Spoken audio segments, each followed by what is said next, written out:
Welcome back to Extra Holiday Games. I'm Extra Holiday, and we're just grinding. We're just grinding because I don't know what else to do at this point. I just got a butt ton of experience from that, and I appreciate that. Come on. Alright, cool. So yeah, we're just gonna grind until we hit the maximum level, which I believe is next level. And hopefully, then the guy will teach us the thing he has. Like, seriously, does he not know that I'm on the second to last temple?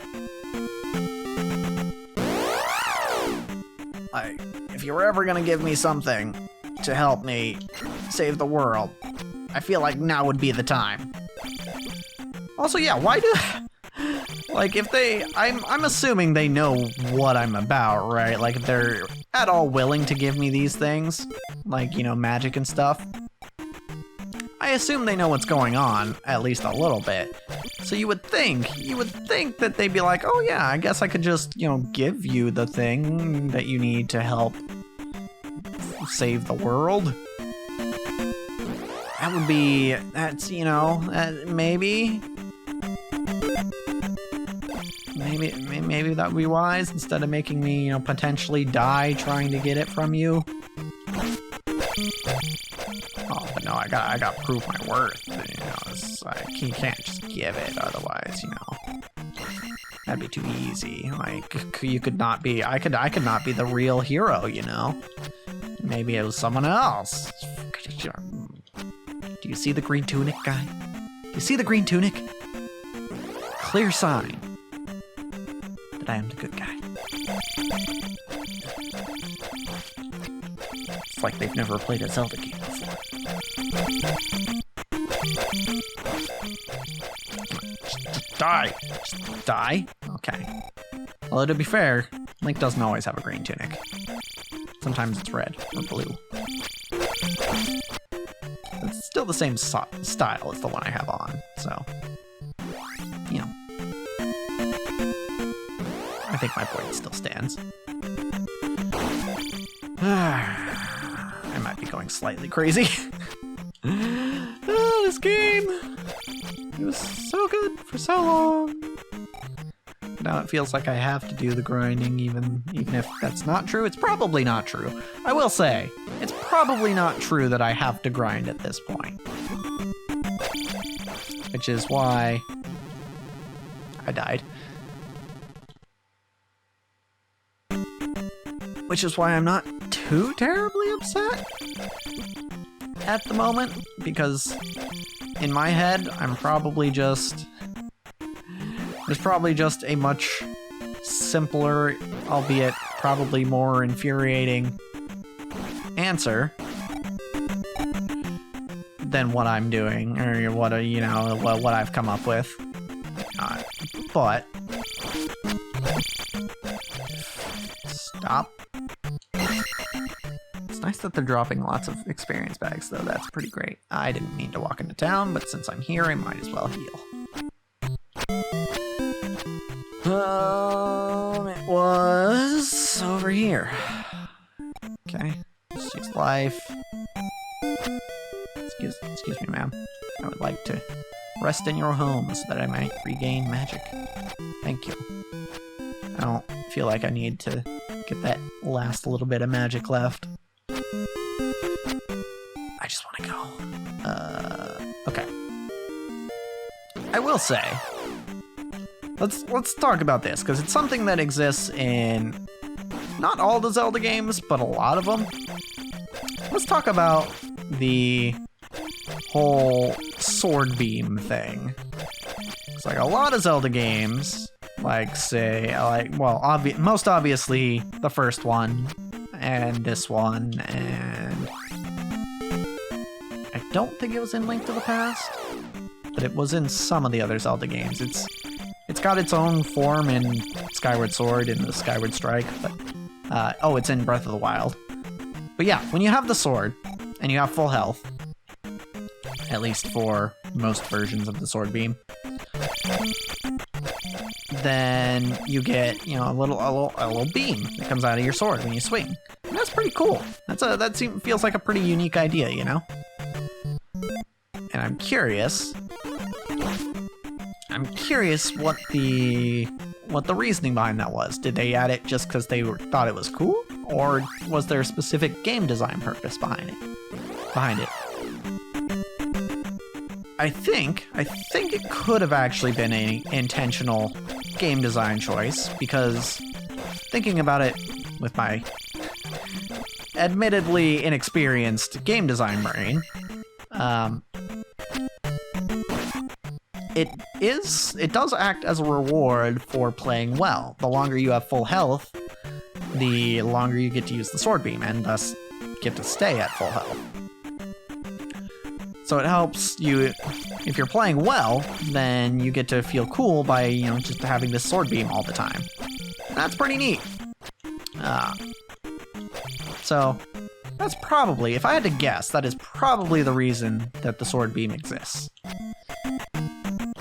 Because, like, how else would you think of something like, oh yeah, if you're feeling good, then, you know, you can shoot lasers out of your sword. Like, how else do you think of that except from a, like, oh, we should give the player a reward for being at full health, because, you know, that means they're probably skilled. You know? I think, either way, I think it's neat, and I kind of think it's weird that not all the Zelda games have it. I mean, it probably just isn't a fit for all the Zelda games. I mean, some of them. I'm thinking of, like, Ocarina of Time, how maybe you could, like, break some puzzles with a sword beam. Although you can't really, I don't know if you can break any puzzles with the Skyward Strike in Skyward Sword. Because the first games I think of when I think of potentially breaking the game with just a sword beam you have at full health is the 3D games, because those tend to be, I mean, 2D games after this one tend to be very puzzle-oriented.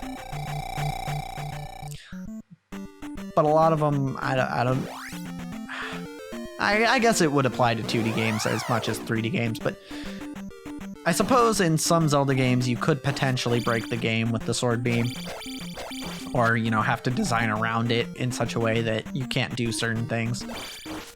But I feel like, and I don't know if this is the case because I haven't played Skyward Sword recently, nor have I have been watching a playthrough of the HD version, but this hasn't been tested in that playthrough, so I don't know for sure. But I don't know if in Skyward Sword you can actually, like, activate switches that you would normally hit with your sword, like directly with your sword. With the Skyward Strike, I don't know if that works. And if it does, then they probably designed with that in mind. And having to do that for other Zelda games might not have been as convenient. Also, the Skyward Strike in Skyward Sword is not exactly the same as the sword beam in other games, because you don't need full health to use it, and it takes a little bit to charge. So, yeah, I don't know. It's an interesting concept, and it's one that, like, you don't really, I don't think I saw the idea in any other, like, RPGs of the time, like fantasy RPGs, I should say. Because, like, sure, lasers are pretty common in sci-fi RPGs, but it's also this weird idea that, like, Zelda might actually be a sci-fi game. Like, in my head anyway. And it mostly stems from my playthrough of Skyward Sword, which is not on the channel. It happened a long time ago, long before I started recording video games. But in my playthrough, people who played Skyward Sword will remember there is specifically one area in the game, the Lanayru Desert, where there's a time travel mechanic. You know, there are these time stones, and if you hit them, you go back in time. The weird thing is, and this actually kind of plays into Breath of the Wild too, but the weird thing is when you go back in time, the technology is more complicated. There are robots, and and electricity, whereas, you know, the timeline that Skyward Sword Link is from, the time that he's from, that doesn't exist. That is just, there's no well, maybe there is electricity, but certainly not in the capacity that it was being used in the linear mining facility.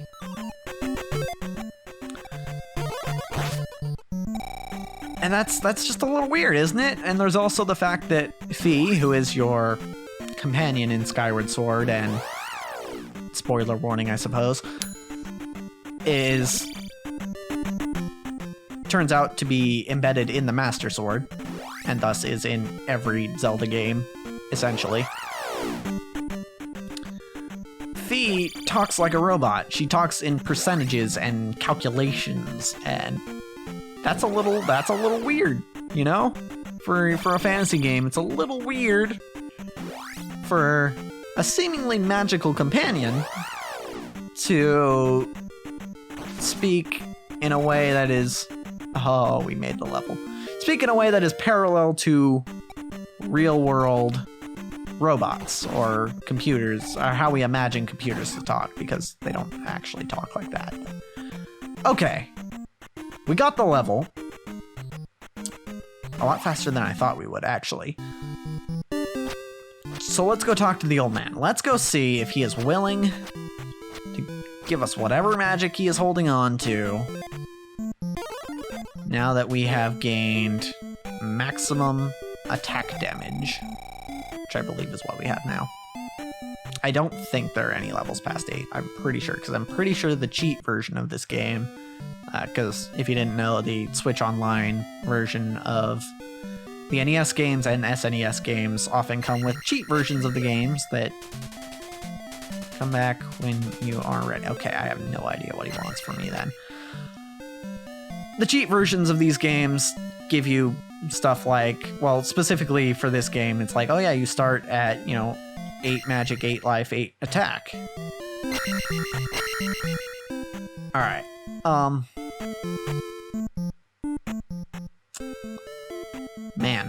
Man. Come back when you are ready. You know what? This is a shot in the dark. But maybe he means, I doubt this, but maybe he means come back with all the buffs on. Highly doubt it. Am I ready? Nope. Come back when you are ready. Okay,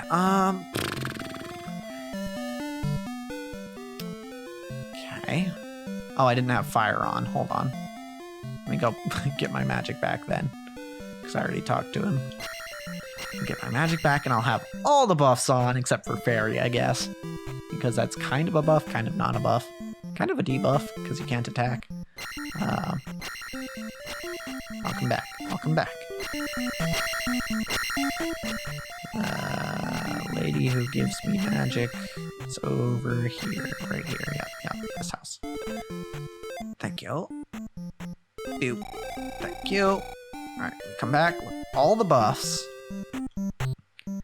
And on the bright side, grinding that level is still gonna help us, right? It makes it so we kill things faster, and if we kill things faster, then, you know, they're less likely to hurt us. Okay, so, shield, jump, fire, reflect. I doubt that this is what he's asking for, but come back when you are ready.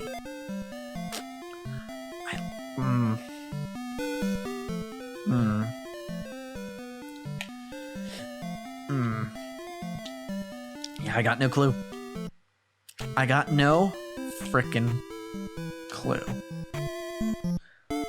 So, what I'm gonna do, I'm gonna get my magic back. And I'm about tired of being stuck at this point in the game. Like, I thought, you know, I'd find the town and things would be relatively easy from there. That I'd be able to just, you know, do as I needed to just finish the game. But it would appear that that is not the case. So what I'm gonna do is I'm gonna look up what the hell he means by when you are ready. And we're gonna do whatever we need to do to get ready next time. Because, as for this episode, that's a wrap.